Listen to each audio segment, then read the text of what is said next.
So you're going to want to look at your classroom technology to make sure that you know how to use it, essentially. So you should have equipment like speakers, projector or screen, remotes, and you should have a telephone. And it's the responsibility of the teacher to learn how to use it and care for the classroom AV equipment. And if you need some training on that, you can send a ticket to the help desk at sad4.org and request training, AV, classroom setup training. So review it. Take the time to test it for things that you're going to need to do during the start of the year.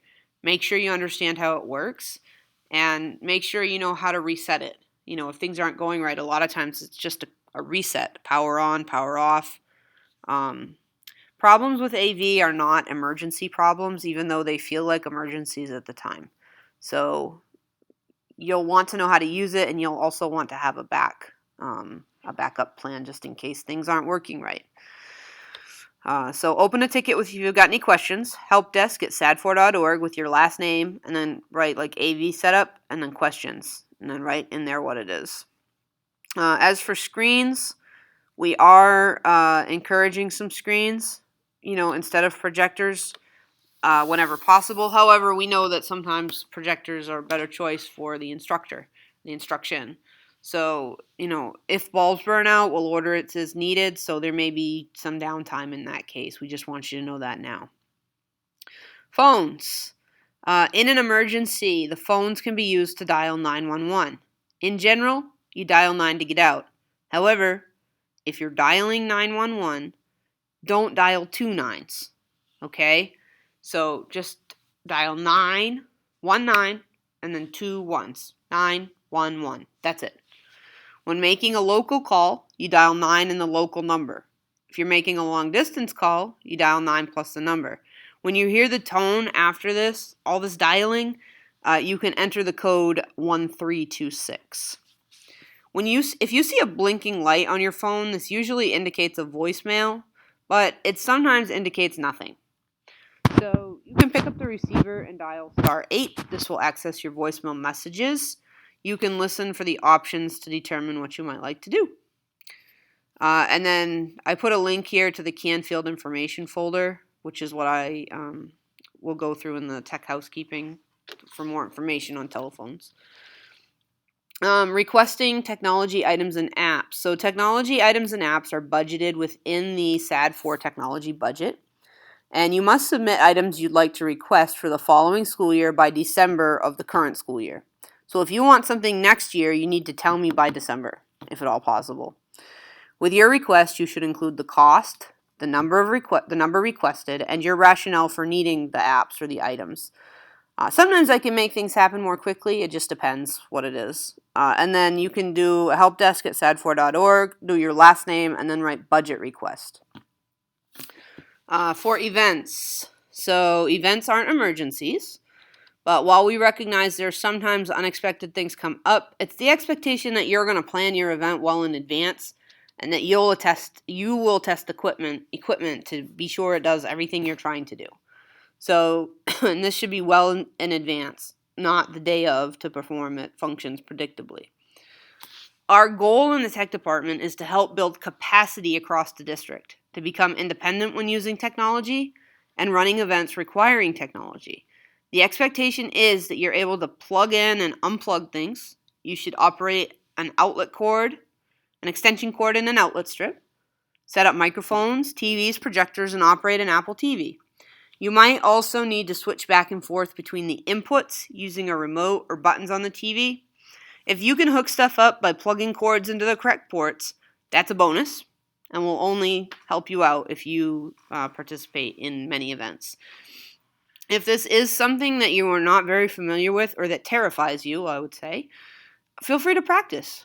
Once you've taken stock of the available equipment and tried it out to see how well it meets your needs, if you have questions or you want to discuss details of an upcoming event, you can submit a help ticket by emailing the help desk at sad4.org, do your last name, and then event support. We may ask follow-up information, including pictures, to determine how best to support you. Given limited staffing, we want to build independence across our entire SAD4 staff. So you can actually click here to review what's available for the event support.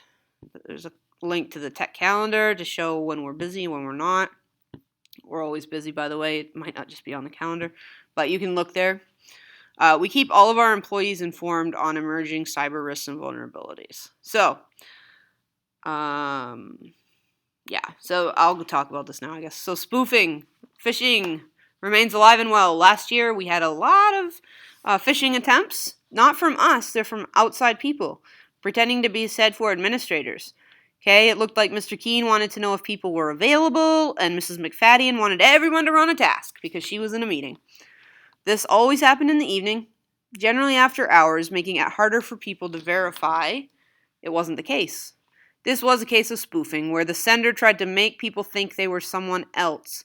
The sender was fishing for a reply, which they received in many cases. But I want to thank you guys because you really got the idea early on and you started just marking it as spam. And then we haven't seen as many attacks, so that's great. So this was not a breach of school security. Again, this had nothing to do with SAD4. This was a malicious outside sender hoping to breach security in SAD4 systems. So if you either deleted or marked as spam, that's when you helped SAD4, and I want to thank you guys for doing that. If you replied, you validated your email address for the sending. I better change it to sender, and gave them information about SAD4 systems. So replying to a spoofing email, let me be clear, is a violation of SAD4 security protocols. If you receive such an email, mark it as spam, tells Google that it's not a message you want to continue receiving. Additionally, if everyone marks it as spam, it will trigger a response in Google to potentially recognize and automatically route these kinds of messages to the spam box in the future. So, phishing, safety and security of district employees, students, and families is number one. Watch for logos that look similar to actual logos and do not respond to requests if a company's logo looks even a little strange. What to do? Watch for suspicious communications. Do not open or forward any communication from anyone you don't know or that seems suspicious. Report any strange communications by email or the internet immediately to the tech director. Review the phishing section of the SAD4 website for the most up-to-date information. What not to do? Watch for requests for personal information. Do not provide information, especially information of a personal nature, by email unless you have spoken with the other party on the phone or in person. Let's say in person, so you can verify the email address is valid and secure, and you are 100% secure the request is valid. Email from a parent requesting test scores or behavior update. Email from the IRS requesting social security number. Do not answer any of those unless you're sure who you're talking to. Okay? The IRS isn't going to call or email request your security number, social security number. All right. Copyright compliance. Basically, don't use stuff if it's not yours. If you do use stuff that's not yours, don't use much of it and use it for an educational purpose. You can read through here for what constitutes fair use.